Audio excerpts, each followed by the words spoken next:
تعلمت البلوت من زوجي من تقريبا مدة سنتين.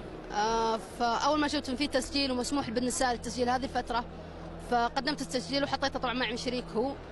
أول ما كنت أتوقع إنه راح يكون في موافقة أو كذا، فلما جات الموافقة الحمد لله تحمست وجيت اليوم إن شاء الله. هذه أول جولة لنا.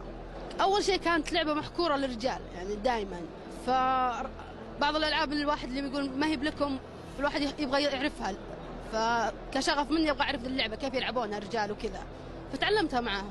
اللعبة ممتعة وأتمنى تكون القوة بعدين للبنات أكثر من الرجال في هذه اللعبة. صح أنهم من زمان هم يلعبونها من 50,000 سنة يمكن، بس إن شاء الله السنوات الجاية تكون بعد مشاركين فيها البنات يلعبون فيها.